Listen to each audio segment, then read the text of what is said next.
Welcome to Seven Trumpets Prepper, and to part 4 in the series we're doing on a complete wind turbine install for off-grid and on-grid. Now what you see behind me today is the wiring board. We finally made it in after 3 other steps. We're now to the wiring board where we can get this unit off-grid. Now in this video I'm going to show you a battery bank install, the beginning. In a video separate from this series we're going to get more in depth into battery banks itself, but for the time being we're going to show you the battery bank started and the charge controller and all the other wiring that goes onto the board to get you to the end product of pulling power out of your bank. So with that said, let's take a look at it now. Now what we're going to do now is cut the cement board at 4 foot of length, and we're going to put this up on our wall back there that we have already sealed so that no mold can get to it, but plus this has mold block protection. And on top of that, it's flame resistant. So that's the great thing. This is not going to burn. So in case that you had some electrical short out on it, and what we'll do, I'll mark this off, cut this, and then we'll get it back there and drill out some holes and get it screwed up on the block wall. Okay, now what we're going to do now is we're going to put the backer board up onto the wall there, the cement board, and we've already put some sealer on this, and we'll finish doing that later on and painting this room and remodeling. But what we're going to do now is just mount that board on that we've already got sealed, so we have water protection on the wall itself and we have water protection within the backer board also. Now what you can see right now is we've got 2 of the Tapco screws mounted into this board, and right here we're using 3/16 by 1 1/4 inch, and we're drilling it out with some Bosch drill bits, and we're using a 5/32 drill bit to pre-drill the hole for that screw. So we'll get this mounted up and then we'll move to the wiring. So continuing from our last part, as we come into the structure here, we followed the wall and tried to be as level and neat as possible to keep our wire from sagging, and we've drilled through and put in the plastic clamps that you just beat them into place with a hammer, and they hold. You don't have to do a lot of drilling and sleeving and then put a screw in. They're very easy to install.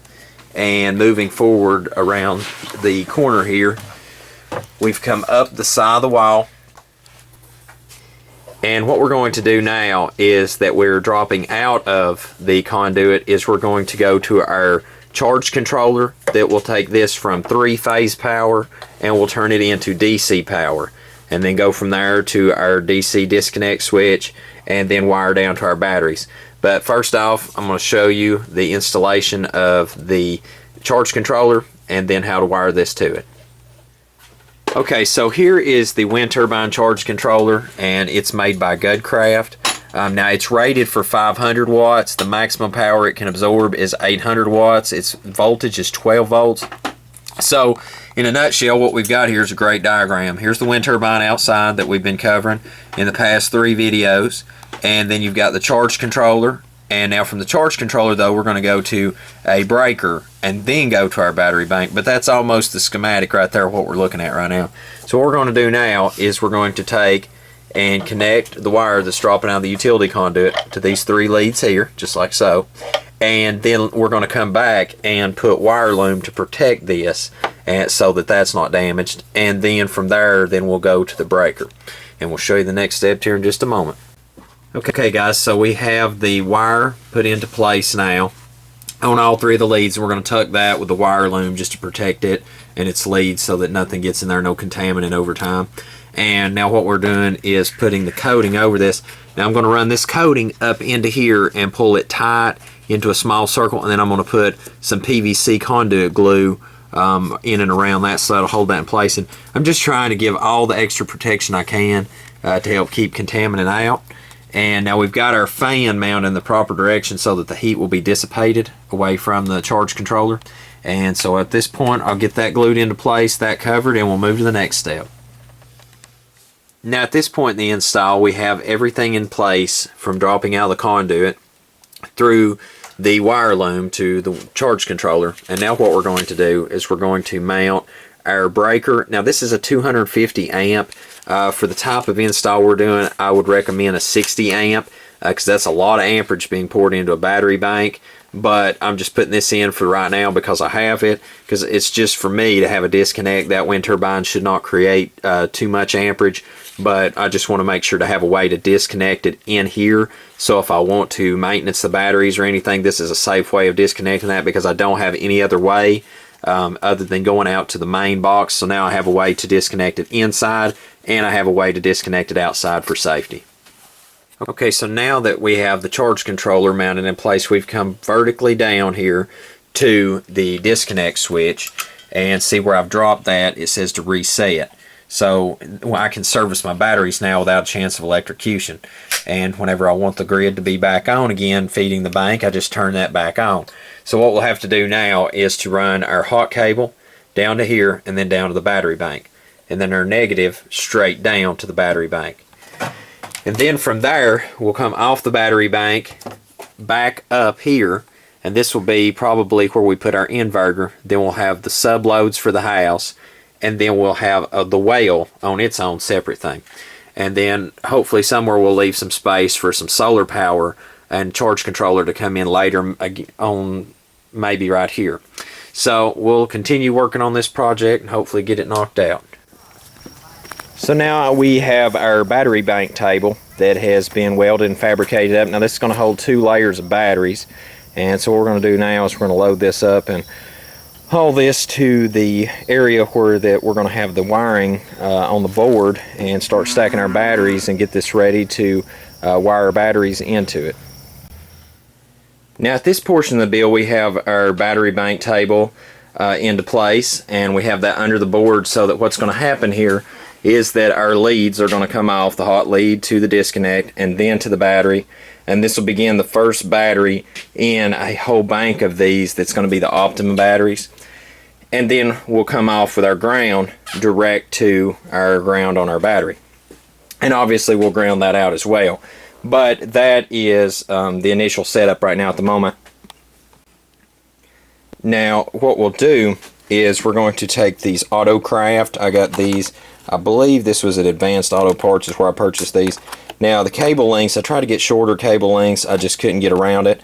So now what we're going to do is hook these into the threaded port on the battery, and then bring them up and wire them into place, and I'll show you here in just a moment. And then I got this one here to cut and put a new end on, which is just going to tie this area in right here, and that's going to leave me some wire for later projects as well. That was kind of an economical way to get that done and have some left over for later down the road. So I'll get to wiring this, and I'll show you the next step in the process here in just a moment. Okay, now before I go into the step that I just done, please keep in mind, forgive me and overlook this right here. We're going to reroute that wire across here through conduit over to the box for that, which is for the water pump. But anyway, the negative, we've brought it off of the charge controller direct to the battery, and we have got our hot lead off of the battery up to the disconnect. And now that we've got that disconnected, what I'm going to do now is we're going to hook the hot lead from here to the breaker, and then once that's done, I'll flip that back up, and then we have the ability now to go out to the turbine and turn it back on if we wanted to, just to charge up the battery bank, and then later you could disconnect it, hook in your your inverter if you want to, or you can go ahead and install your inverter and then turn your wind turbine back on for service. But I'll show you more about the inverter here in a minute. Right now we're going to finish up this wiring segment right here, and then we'll be ready to move forward.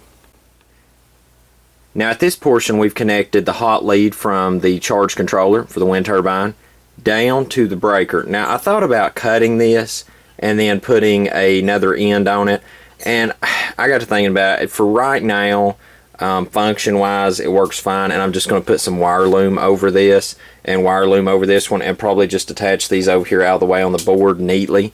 For the purpose of this build though, I think I'm just going to leave that alone instead of cutting that wire.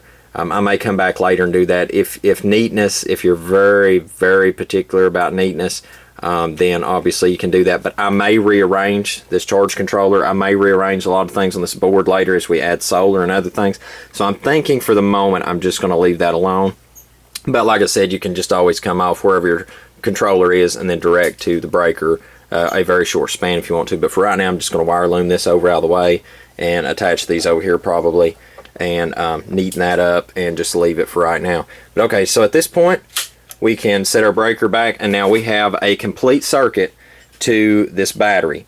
And now at this point, what you can do is you can begin adding your other batteries later on. Obviously, always keep your breaker off whenever you're adding more batteries, and also have your wind turbine turned off at the pole. But you can link the terminals, the tops, with each other.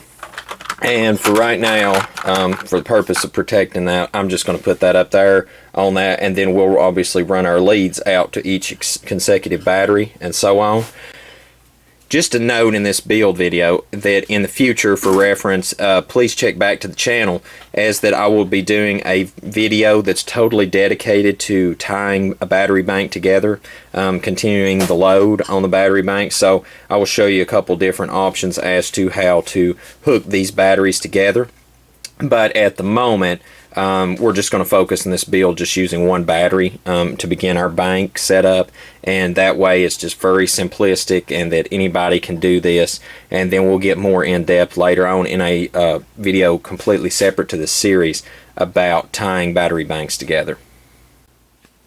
Now at this portion of the build, I marked off my slots where that I wanted my inverter to be, and we've got it installed now. So all that you have to do now is just come here, switch on the switch. You can read the outputs and everything, plug in your load, and you have off-grid power on demand.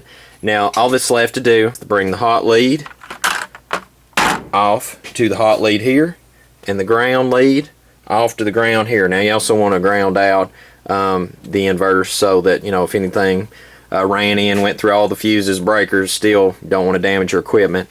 So now to backpedal on our other portions of this build, we've brought our power in from the turbine. It has been rectified into 12 volts and ran through the charge controller, because this is a dual unit. If you had it just in the three-phase block, you would have your three-phase block, then your normal charge controller. This one does both. It takes it from three-phase into 12 volt and controls the charge that's coming out of it. So then we have a fuse protecting it, and the hot lead is coming out to the breaker where that we can drop it and disconnect it, and then from there on to charge the battery. The ground comes from there on to the ground. So from there, at that point, all that's left to do is bring those leads up, and you have off-grid power. And that pretty much concludes the most simple setup that you could do for off-grid wind.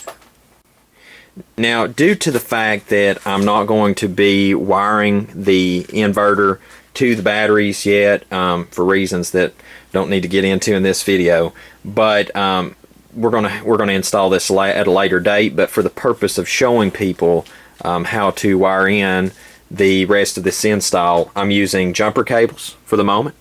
And so you're going to take your hot lead from your battery. Now that we have everything else installed, you're going to take that and run that up to your inverter, and then your negative lead you would take up to your inverter.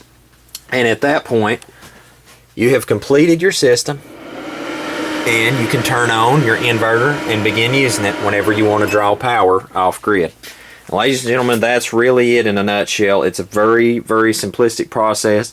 You just need to be very careful and go each step at a time. Now, the last thing we're going to do is we're going to step outside to the pole. I'm going to cover just a few things about the disconnect on the wind turbine, and we have finished this project out.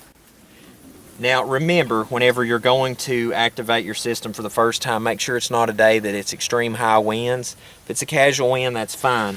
But at this point, we're going to take the brake mode off. And remember, since we custom fabricated this box, one needs to be off and the other one always needs to be on, and likewise. So now at this point, power can pass and we can begin charging our battery bank. Now also keep in mind that if you're ever needing to disconnect your power for any reason to service it, never disconnect this in a high wind day. It's very important because it can damage your system, damage your turbine, and it's just one thing you don't want to have to deal with. So that's got that covered on the box, and now we can close it and lock it out, and we're ready to roll. So I hope this has been a help to you. Now in part 5 of this series, we're going to go visit Tony Jones, the CEO of Hurricane Wind Power. And we're going to show you on a separate wiring board, drawing from a battery bank, grid tie and the information on how to go through that process with your power company to get you selling power back to the electric company. So until we see you again in part 5, I hope you have a most blessed day in Yahushua's name.